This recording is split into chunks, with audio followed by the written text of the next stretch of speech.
Assalamualaikum warahmatullahi wabarakatuh.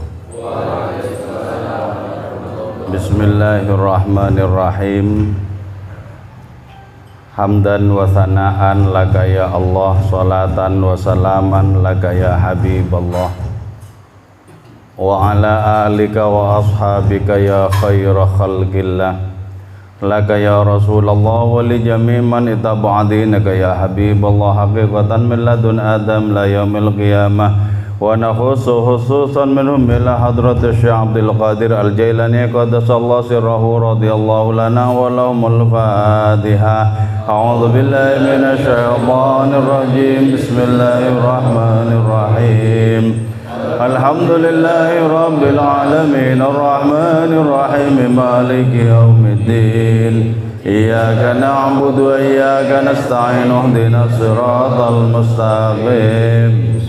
صراط الذين أنعمت عليهم غير المغضوب عليهم ولا الضالين آمين لتقربنا إلى الله تعالى لمحبتنا إلى رسول الله صلى الله عليه وسلم لسلامتنا في الدين والدنيا والآخرة لقضاء ديوننا لقضاء حاجاتنا من هوائج الدنيا والآخرة لتيسير أرزاقنا حلالا طيبا مباركا كثيرا وسعا لصحة أجسادنا وقلوبنا لشفاء أمراضنا ظاهرا وباطنا لدفع البلايا والمحن والفتن والأمراض رزقا بلما منافعنا لمصالحنا لأهل بيتنا وأولادنا وذرياتنا وجوارنا وأصدقائنا وجميع المسلمين والمسلمات والمؤمنين والمؤمنات الأحياء منهم والأموات ولعز الإسلام والمسلمين بجودك يا الله بشفاعة نبيك يا الله ببركة أوليائك يا الله وبأسرار الفاتحة.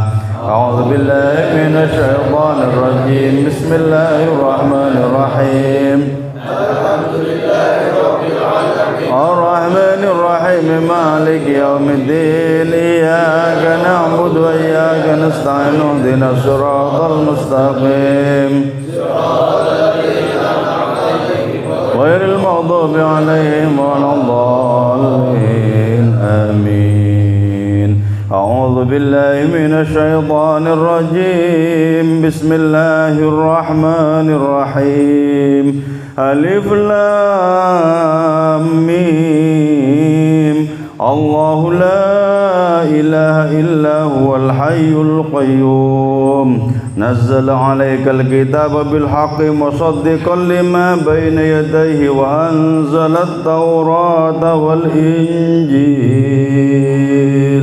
Allah.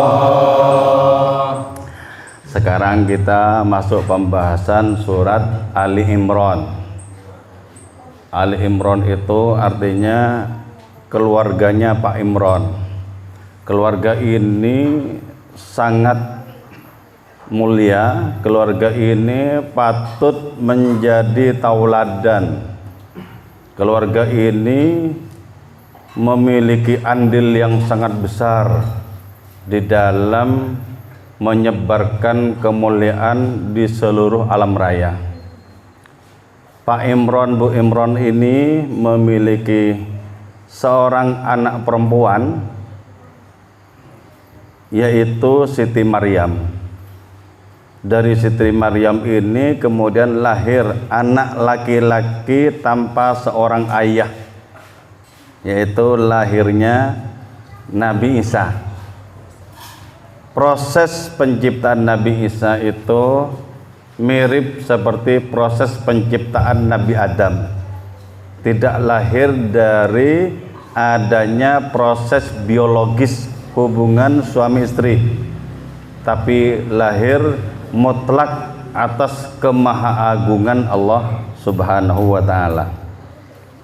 Oke, kita akan membahas basmalah di awal surat Ali Imran. Salah satu kelebihan kitab tafsir Al-Jailani adalah bahwa setiap basmalah di awal surat itu beda-beda penafsirannya, tergantung kandungan surat. Misal basmalahnya surat Al-Baqarah itu penafsirannya beda dengan penafsiran basmalah di surat Ali Imran dan lain semacamnya. Itu ya salah satu kehebatan Syekh Abdul Qadir Al-Jailani ketika menafsirkan Al-Quran. Baik, bismillahi dengan nama Allah. Nah, kata-kata bismillah dengan nama Allah, ba-nya itu bisa bermakna ba' musahabah. Artinya apa? Kita melakukan kebaikan itu bersamaan dengan panduan dari Allah. Kalau kita tidak dipandu oleh Allah, maka kita tidak bisa mengerjakan kebaikan walaupun hanya seujung kuku. Jadi setiap kebaikan yang kita kerjakan itu karena kita dipandu langsung oleh Allah. Kalau Allah tidak terlibat pada malam hari ini, maka kita tidak bisa sholawatan. Kalau Allah Ta'ala tidak terlibat, maka kita tidak bisa melaksanakan sholat 5 waktu. Kalau Allah Ta'ala tidak terlibat, maka kita tidak bisa mengerjakan kebaikan apapun.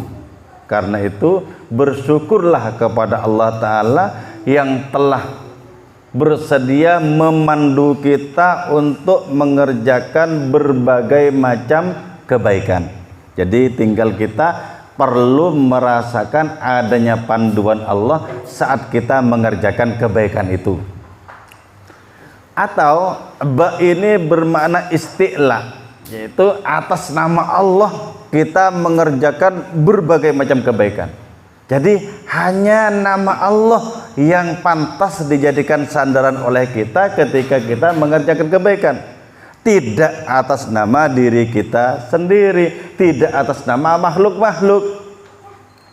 Kita mengerjakan kebaikan atas nama Allah.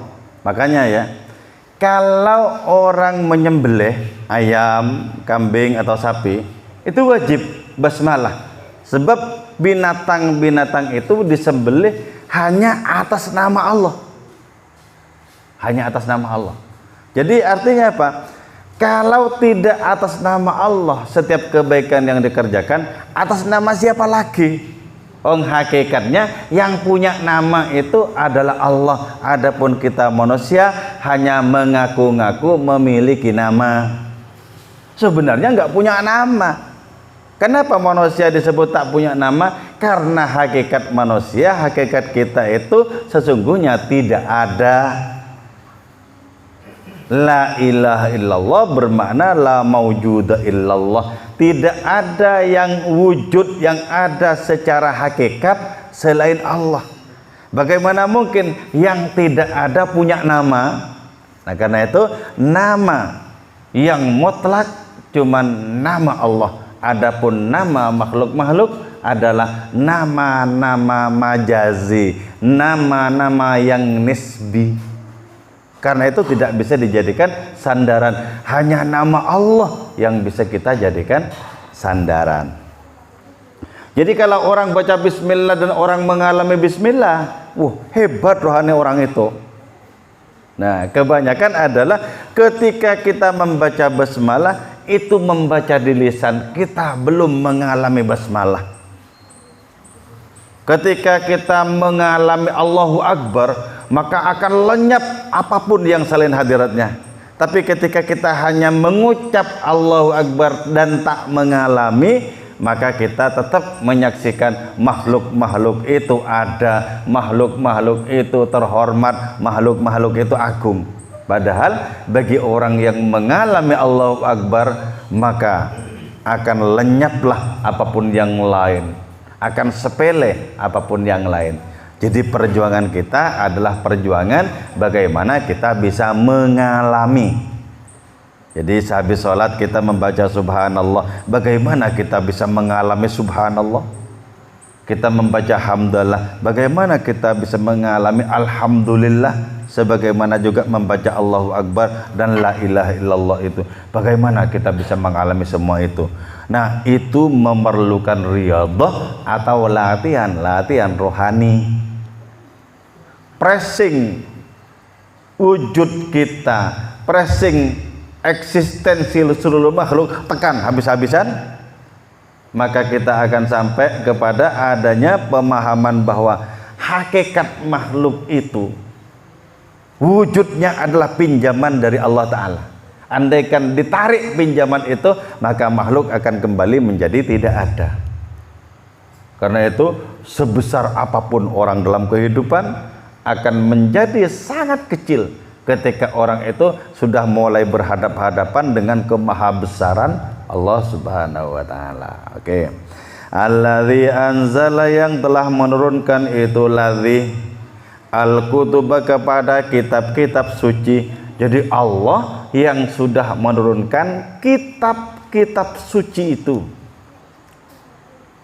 Satu-satunya kitab suci yang Allah Ta'ala sendiri turun tangan untuk menjaganya, menjaga kemurniannya, itu Al-Quran.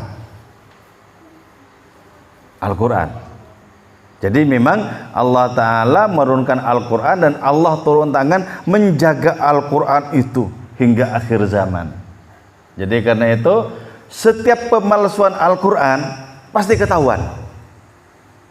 Pasti ketahuan. Kenapa? Allah mengutus orang-orangnya yang hafal Al-Quran dan senantiasa menjaga otentisitas Al-Quran itu sendiri. Allah sudah pernah menurunkan kitab Zabur kepada Nabi Daud, kitab Taurat kepada Nabi Musa, kitab Injil kepada Nabi Isa, menurunkan mushaf kepada Nabi Ibrahim dan lain semacamnya. Nah, berarti begini, firman Allah Ta'ala itu diturunkan itu murni untuk membimbing kita manusia.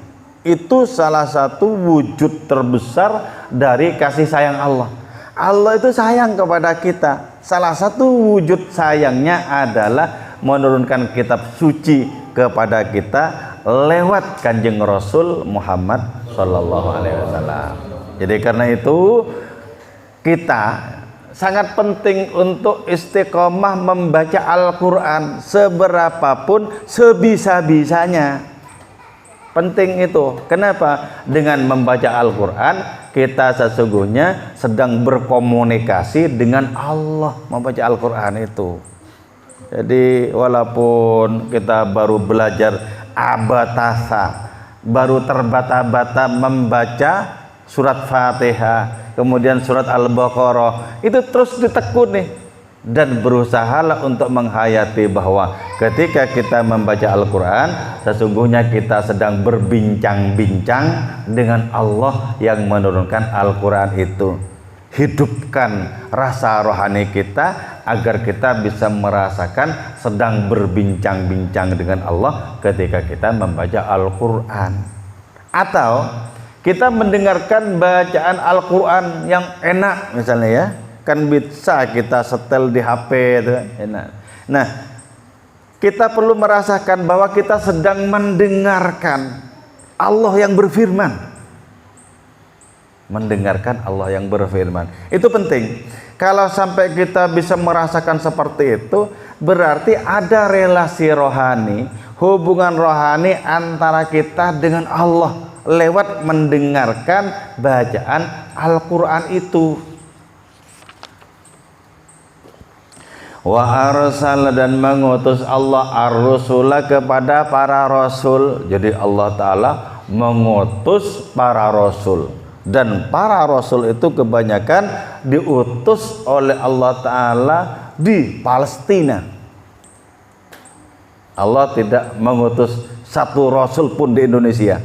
Kenapa? Indonesia itu cukup dikirimin para wali, sudah cukup. Orang Indonesia itu tidak bengal-bengal seperti orang-orang Palestina. Kalau di sana bahkan di antara para nabi itu dibunuh oleh umatnya. Bayangkan, bengal-bengal itu, bengal-bengal. Di Indonesia cukup para wali, cukup bisa mengatasi keberagaman orang Indonesia, terutama orang Jawa. Karena itu ya pada tahun 90-an terbit sebuah buku yang berasal dari sebuah skripsi dengan judul Mengislamkan Tanah Jawa. Nah, Ini bertutur buku ini tentang peran para wali yang sangat besar kiprahnya di dalam mengislamkan masyarakat Jawa. Peran para wali. Ketika para wali itu mengajarkan, mendakwahkan, menyebarkan Islam, tidak terjadi benturan apapun. Itu hebatnya loh para wali. Padahal sebelum Islam itu masuk, sudah ada agama di Indonesia itu, di Jawa sudah ada agama. Para wali itu masuk, menyebarkan ajaran yang waktu itu baru, tidak melahirkan benturan.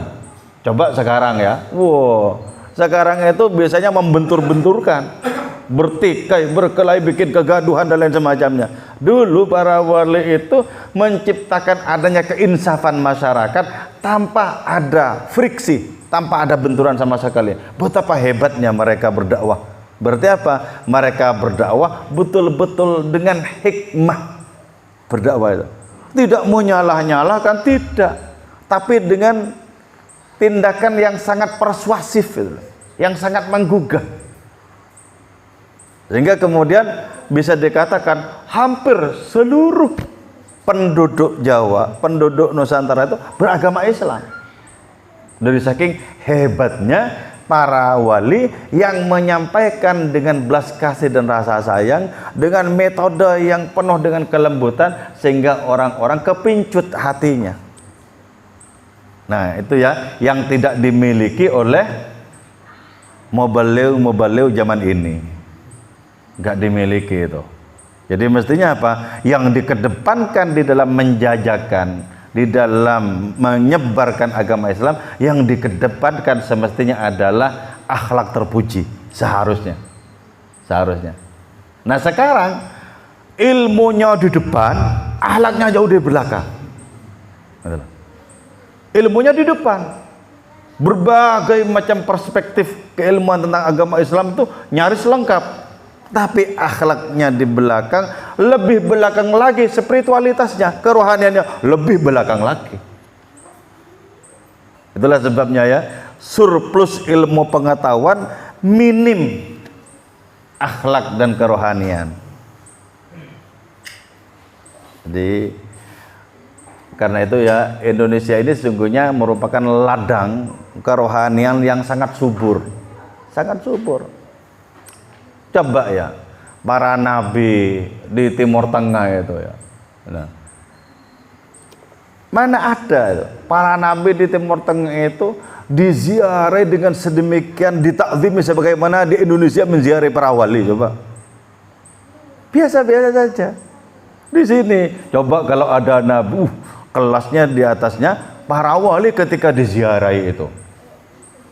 Di sana biasa-biasa saja. Jadi betapa beruntung kita yang oleh Allah Ta'ala ditakdirkan berada di sebuah wilayah yang subur tingkat kerohaniannya dibandingkan negara-negara yang lain. Jadi Allah Ta'ala mengutus para rasul itu sebagai apa? Sebagai perpanjangan tangan Allah Ta'ala untuk menyampaikan risalah. Terus para nabi, para rasul itu diutus untuk apa? Membangunkan manusia yang tertidur, terkantuk-kantuk rohaninya, dibangunkan. Ayo bangun, dibangunkan. Nah ketika orang memiliki kesadaran rohani yang tangguh, itu namanya bangun.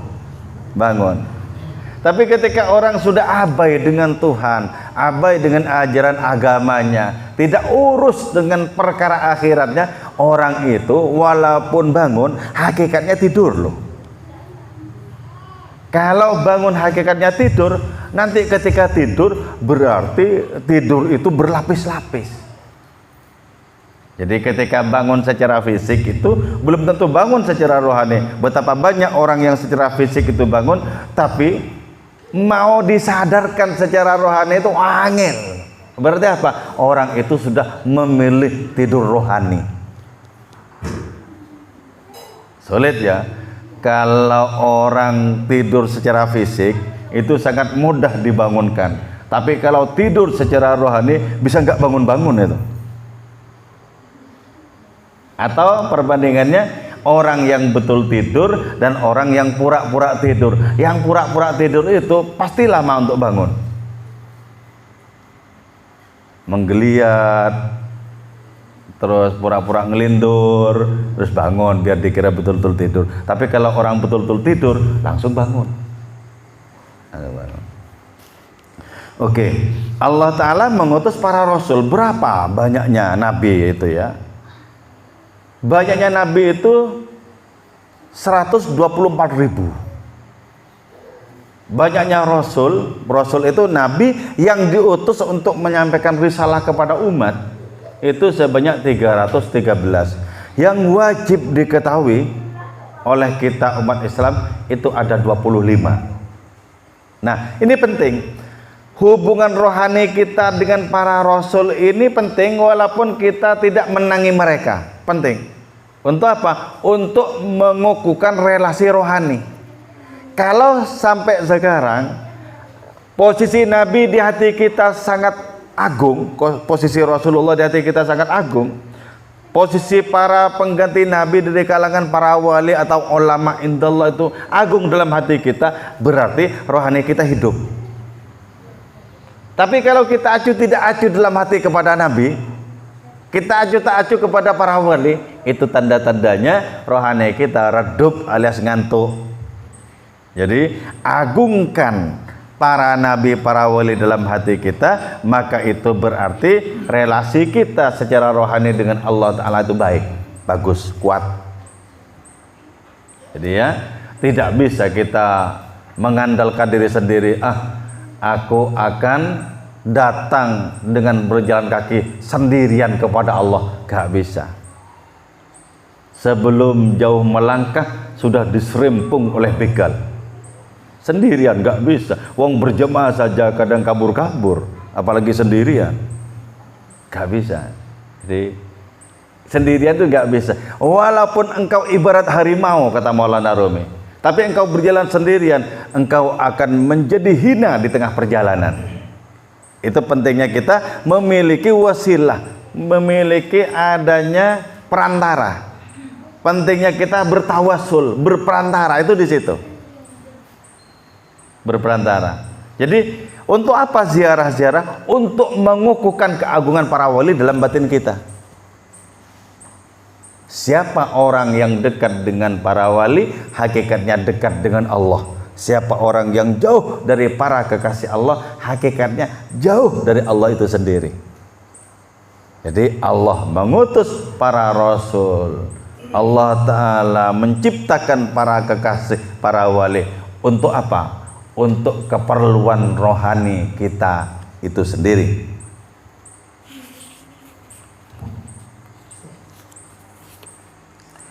Irsyadan li umumil ibad. Allah mengutus para rasul itu sebagai petunjuk untuk seluruh hamba Allah Ta'ala. Petunjuk ke mana? Ila tariqil ma'ad, untuk menempuh jalan menuju kepada akhirat. Setiap manusia akan menuju akhirat. Akan menuju akhirat. Malah bisa kita saksikan peristiwa menuju akhirat itu hampir setiap hari. Kalau sudah ada pengumuman para panjenengan sedaya pikantuk warta lelayu, itu proses menuju akhirat itu. Sampun kabundut wangsul, itu sesungguhnya merupakan nasihat itu. Peringatan bahwa suatu saat kita pun juga akan mengalami apa yang dialami oleh orang yang diumumkan itu. Nah, karena menuju akhirat itu ada tata caranya, ada jalan keselamatan yang mesti ditempuh, maka wajib kita mengikuti petunjuk Allah Ta'ala lewat Kanjeng Rasul itu wajib. Jadi tidak asal kembali ke akhirat. Maka ada istilah husnul khotimah, akhir yang indah. Jadi ya, akhir yang indah. Jadi kalau akhir kehidupan kita itu indah karena kita kembali kepada Allah Ta'ala dengan cara yang terbaik, maka itu merupakan keberuntungan. Jadi para nabi, para rasul, Al-Quran, kitab-kitab suci diturunkan agar kita kembali ke akhirat itu tidak bermasalah. Tidak bermasalah. Nah, padahal ya sekali bermasalah perkabungannya itu sangat panjang. Jadi beruntunglah orang yang akhir hidupnya itu dipenuhi oleh keindahan. Ketika Sayyid Muhammad Al-Hasani di Mekah itu wafat. Beliau itu ditutupi setelah wafat itu. Ketika mau dimandikan dibuka oleh salah seorang Habib. Ternyata Habib itu menyaksikan wajah Rasulullah. Jadi itu artinya apa? Artinya menjelang wafat Sayyid Muhammad itu betul-betul ditemani oleh Rasulullah. Siapa orang yang akan meninggal dunia dan ditemani Rasulullah pasti indah akhir hidupnya. Gak mungkin tidak. Sebab Rasulullah itu tidak pernah gagal memperjuangkan seseorang, gak pernah gagal. Itu pentingnya kita. Kenapa kita bersolawat? Kenapa kita membangkitkan kerinduan kecintaan kepada Kanjeng Rasul dalam hati? Agar apa? Agar kedekatan kita dengan beliau itu melahirkan adanya akhir hidup yang indah. Jadi bukan sholawatan itu ya, bukan karena nggak ada acara lain itu, bukan. Sana banyak yang datang, itu kan memang nggak ada acara lain, bukan. Itu memang merupakan apa? Tuntunan. Kalau kita bersolawat kepada Kanjeng Rasul dan hati kita terpaut dengan beliau, wah itu karunia yang besar itu. Nabi itu kenikmatan teragung. Nabi itu ayat Allah terbesar. Tidak ada nikmat yang lebih besar dibandingkan kita berdekatan dengan Nabi. Tidak ada itu. Orang yang berdekatan dengan Nabi, hidupnya itu serasa di surga. Seluruh lara, seluruh duka, seluruh kepedihan dan kegalauan akan lenyap ketika orang itu menyaksikan sekilas wajah Nabi. Bahkan walaupun menyaksikan itu hanya di dalam mimpi, lenyap duka lara itu, lenyap. Jadi betapa hidup ini mesti kita program ya. Mesti kita planning. Bagaimana kita akan berhadapan dengan alam keabadian, itu harus diprogram dari sekarang. Enggak kemudian dengan tegas menyatakan, ya yang perkara besok ya ketemunya besok lah. Nanti kalau memang jatahnya selamat ya selamat, kalau yang enggak ya enggak bisa juga. Ya enggak bisa seperti itu. Serampangan itu namanya. Harus kita program. Cara memprogramnya apa? Jaga sholat yang 5 waktu, karena sholat itu merupakan induk dari ibadah. Kalau sholatnya orang itu baik, pasti ibadah yang lain baik. Induk dari sholat itu adalah sholat subuh. Kalau sholat subuhnya bagus, sholat yang lain pasti bagus.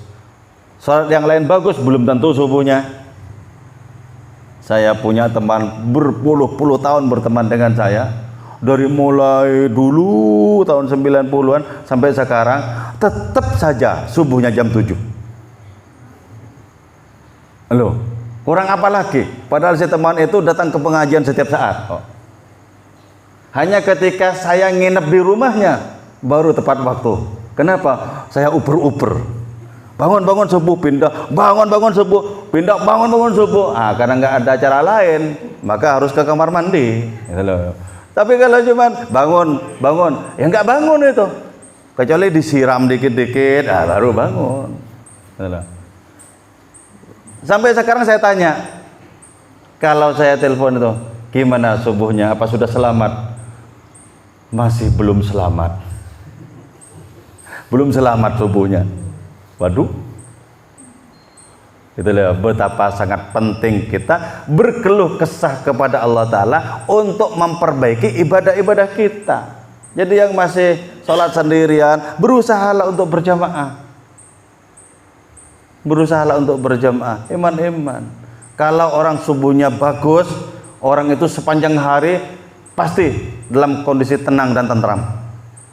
Kalau subuhnya bagus, sepanjang hari. Karena itu ya, ada orang yang berkeluh kesah, kepada seorang kiai karena rumah tangganya setiap hari itu berisi dengan perhiasan pertengkaran. Gimana nih kami Pak Kiai bertengkar terus, perkara sepele bertengkar terus. Kadang saya disalahkan oleh istri, sering juga saya menyalahkan istri. Bertengkar terus, perkara-perkara sepele kok sepertinya panas rumah ini. Pak Kiainya kemudian tanya, bagaimana nasib sholat subuhmu?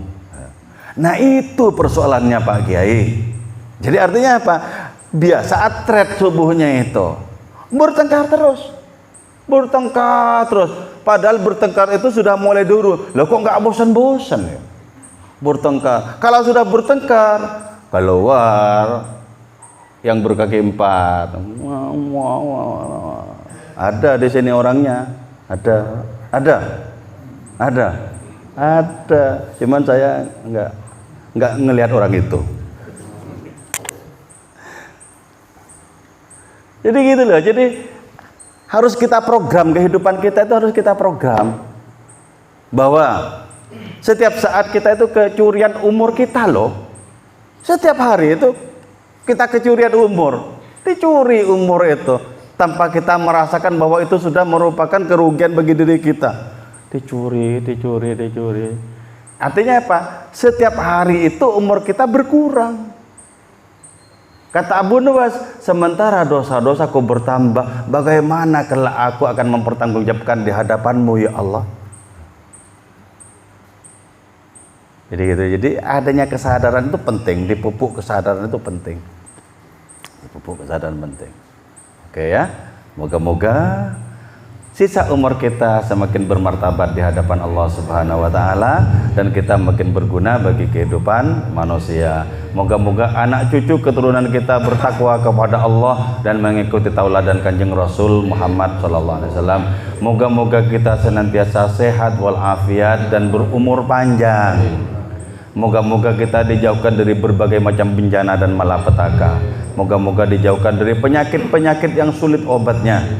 Terakhir, moga-moga negeri kita Indonesia ini senantiasa damai dalam lindungan Allah Subhanahu wa taala. Wal afwa minkum. Wassalamualaikum warahmatullahi wabarakatuh.